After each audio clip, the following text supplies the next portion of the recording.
Bismillahirrahmanirrahim. Assalamualaikum warahmatullahi wabarakatuh.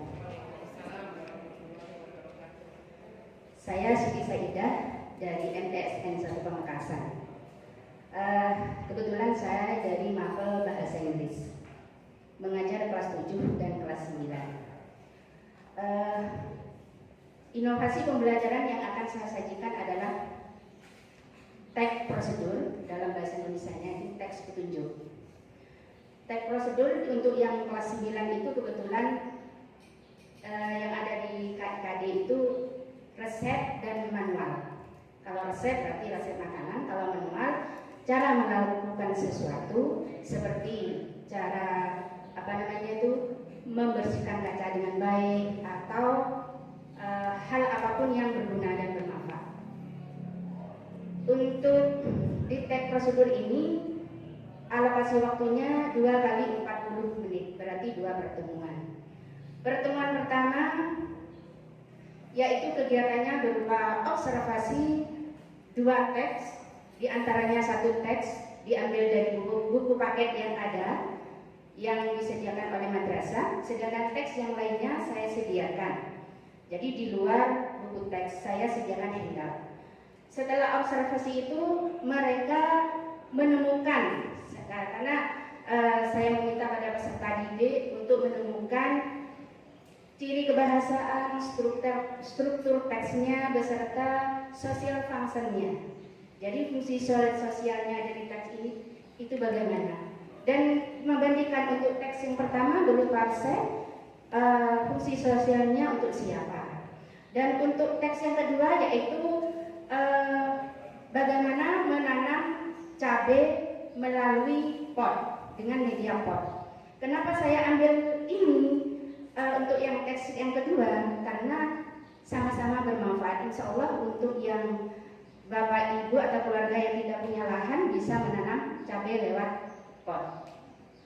Setelah menganalisis struktur tes, fungsi sel dan kebahasaan dan ciri kebahasaan, yaitu yang dilakukan dalam kelompok, mereka itu diberikan tes berupa cara menanam cabai tadi, dan karena mereka insya Allah sudah paham, mereka menjawab soal tentang menanam cabai itu. Teks yang saya sediakan menjawab soal secara individu. Itu kegiatan pertemuan pertama. Kegiatan pertemuan pertama setelah menjawab soal yang merupakan produk individu dilanjutkan dengan kerja kelompok, yaitu menganalisis sebuah teks prosedur yang mana di situ dituliskan hasil analisisnya di sebuah kertas, struktur teksnya bagaimana, terus language feature-nya, jadi kebahasaannya bagaimana, fungsi sosialnya bagaimana, diungkapkan dalam sebuah kertas. Setelah itu mereka mempresentasikan masing-masing kelompok, sedangkan kelompok lain bisa bertanya jawab seperti itu. Nah, itu untuk di pertemuan pertama. Kegiatan di pertemuan kedua, saya meminta peserta didik karena di zaman sekarang ini dibutuhkan pengetahuan yang bisa diaplikasikan di dalam dunia nyata dan sesuai dengan pilar pendidikan yang diantaranya learning to know and learning to do, belajar untuk mengetahui dan belajar untuk melakukan sesuatu. Maka dari itu untuk pertemuan selanjutnya saya minta ke anak-anak untuk bertanya di rumah untuk persiapan pertemuan selanjutnya kepada orang tua dan kerabat bagaimana cara membuat isi parsel. Nah, Bapak Ibu ketahui bahwa saat ini sudah zamannya mau temannya ulang tahun pakai parsel, hari guru pakai parsel, atau apa itu istilahnya? Ya, mau mantenan atau lamaran pakai parsel.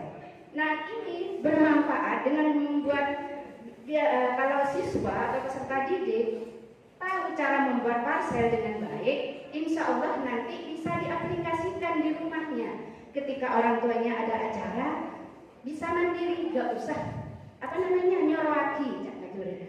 Jadi bisa mandiri dan bisa diterapkan ke orang tuanya seperti itu. Makanya Waktu di pertemuan selanjutnya mereka sudah mempersiapkan dari rumah, menyusun teksnya. Mereka boleh menyusun sendiri, menyediakan sendiri. Ada yang ambil di Google, ada yang translate seperti itu. Nah, di pertemuan selanjutnya mereka sudah mempersiapkan dan membawa apa yang saya minta. Jadi ada yang bawa, karena ini dari gula, ini gula yang ada di dalam, bisa dibentuk menjadi nanas, bisa dibentuk menjadi anggur, bisa dibentuk lain sebagainya. Kebetulan saya tidak pakai telur di sini. Telur itu bisa dibuat buah manggis.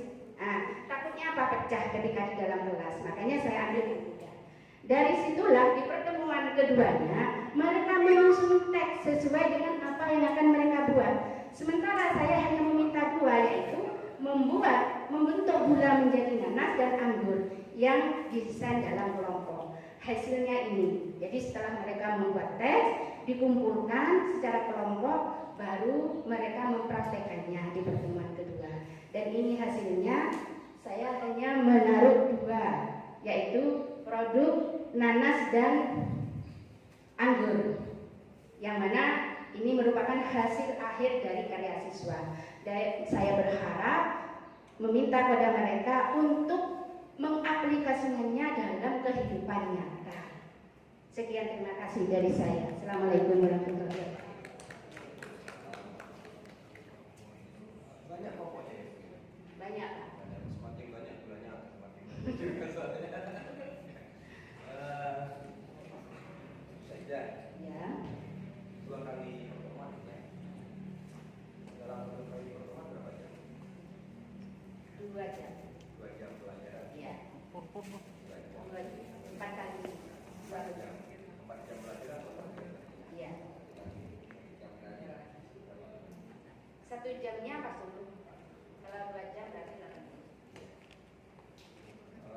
Berarti pada pertemuan kedua 40 menit anak-anak sudah ready dengan produk yang harus dibawa. Mereka sudah bawa bahan gula, kresek. Ya, belum terbentuk, masih berupa bahan. Silakan. Boleh dulu.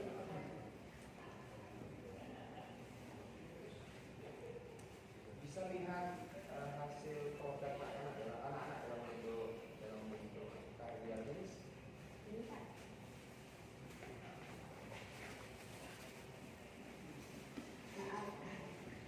yang hasil analisis. Ini yang menjawab soal. Ini hasil analisis.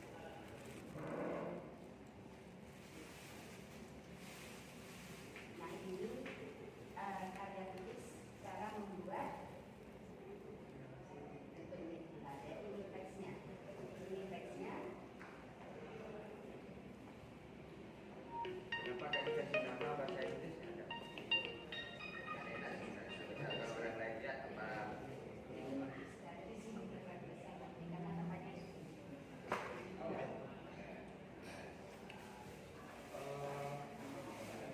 boleh saya bilang terlalu normatif ya. Yang dimaksud dengan terlalu normatif, kegiatan pembelajaran fisik saya lihat di beberapa, kebetulan saya kunjung di beberapa sekolah, beberapa madrasah juga. Model-model kegiatannya ya seperti ini. Anak-anak diminta untuk ada yang bagaimana sih prosedur membuat jus jambu, prosedur membuat jus melon, dan semuanya normatif. Mengapa tidak dikembangkan? Dalam sisi penilaian kami ada beberapa teknik penilaian. Yang pertama, apakah produk penjaringan merupakan sebuah temuan baru? Kemudian yang kedua, apakah produk penjaringan adalah produk pengembangan dari yang sudah ada kemudian dikembangkan? Apakah produk penjaringan merupakan produk yang merupakan produk adopsi dari produk-produk yang sudah ada? Jadi kami berharap sebenarnya bentuk-bentuk inovasi yang kami harapkan adalah bentuk inovasi yang tidak biasa. Tapi kalau dari sisi step, saya kemarin juga lihat RPP pendidikan.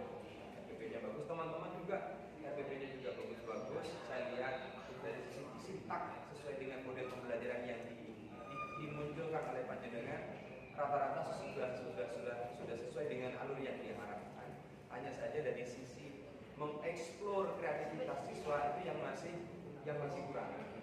Nah, saya berharap nanti sesuatu yang beda lah. Saya masih teringat salah satu teman saya cerita sedikit boleh ya? Boleh. Salah satu teman saya dilakukan supervisi pembelajaran yang dengan teman-teman pengawas yang lain di madrasah. Ternyata dia memunculkan sebuah model pembelajaran baru. Saya tanya sekarang Bapak Ibu sekalian, siapa yang mengeluarkan model pembelajaran? Kalau berbicara pendekatan, pasti panjenengan sudah paham banyak sekali pendekatan. Kalau berbicara model pembelajaran, banyak sekali model pembelajaran. Kan begitu ya? Salah satu model pembelajaran tadi disebut adalah jigsaw. Siapa yang mengeluarkan, yang mencetuskan yang namanya model jigsaw? Start. Ya sama guru-guru juga. Artinya panjenengan juga berhak untuk mengeluarkan model pembelajaran yang lain. Lah teman saya itu mengeluarkan sebuah model pembelajaran namanya model pembelajaran style koncang. Yang udah tes juga bisa masih ingat. Style koncang, Bu Novi ingat ya style koncang? Ya. Siapa style koncang? Pak Mulis. Pak Mulis. Nah, tapi tidak hanya sekedar style koncang saja, tidak hanya sekedar namanya saja style koncang, tapi style koncang itu dicetuskan ke dalam langkah-langkah pembelajaran. Di dalam jigsaw ada langkah-langkah untuk menuju jigsaw seperti apa. Ada step. Di style koncang yang dikeluarkan oleh Pak Mulis juga ada langkah-langkah. Jadi kita tidak bersifat normatif terus, tidak hanya sekedar model pembelajaran project based learning, problem based learning, kemudian ada discovery learning, tetapi ada ide-ide kreatif. Kami berharap tahun depannya buat model pembelajaran yang nyeleneh dibandingkan yang lain. Saya pernah membuat model pembelajaran baru. Saya pernah membuat model pembelajaran dan pernah saya presentasikan di tingkat Jawa Timur, namanya Serian Bungsok. Saya menggunakan bahasa Madura biar kearifan budaya lokal Madura kena, karena pesertanya itu juri-jurinya juga di luar Pulau Madura, orang Jawa rata-rata. Jadi mereka bertanya-tanya Serian Bungsok itu seperti apa. Kalau misalkan muncul style koncang seperti apa, buat mereka penasaran. Saya akan menjadi penasaran jika nanti Buso ada mengeluarkan sebuah model pembelajaran baru. Marlena, kan? Di sana kan ada Marlena kayaknya, Pak Rendu ya. Marlena, ayo Marlena itu seperti apa? M-nya itu mengamati, kan? A, apa ya kira-kira ya? Silahkan disesuaikan. Saya Serian Bungsok, nanti saya cerita Serian Bungsok seperti apa ya, gitu ya. Baik, Bapak Ibu sekalian, terima kasih. Bisa saya tanggapi dulu Pak sebentar. Itu menjadi semacam support bagi kami semua secara umum, dan saya secara pribadi insya Allah untuk selanjutnya akan lebih berinovasi. Tetapi alasan saya itu tadi, mengapa saya ambil langkah seperti ini, karena kami sebagai pengajar tetap mengacu pada tujuan pembelajaran dan sesuai dengan KIKD. Nah, inovasi-inovasi itu bisa dilakukan atau dilaksanakan apabila sudah tercapai semua, karyanya sudah dari semua itu materi sudah selesai, baru kami bisa. Nah, ini kebetulan yang saya sajikan memang pembelajaran yang baru-baru saja saya laksanakan. Dan kenapa saya buat seperti ini? Tidak semua orang memiliki kemampuan seperti ini. Nah, supaya mereka kenapa? Supaya mereka mempunyai jiwa entrepreneur. Paling tidak mereka mengembangkan untuk selanjutnya. Oh, saya bisa membentuk ini. Gimana ke depannya saya bisa membentuk yang lain seperti itu, Bapak. Dan bisa membantu orang tua, menghemat biaya seperti itu. Assalamualaikum warahmatullahi wabarakatuh. Beri aplaus dulu untuk usaha. Iya Bapak Ibu ya, dan disampaikan saya itu benar tadi ya. Oh ternyata kalau anak mampu menghasilkan produk seperti ini, nanti manfaatnya apa ketika anak-anak kembali ke masyarakat. Di instrumen penilaian kami juga ada itu, kebermanfaatan ide. Apakah rendah, sedang, dan tinggi kebermanfaatan. itu juga masuk dalam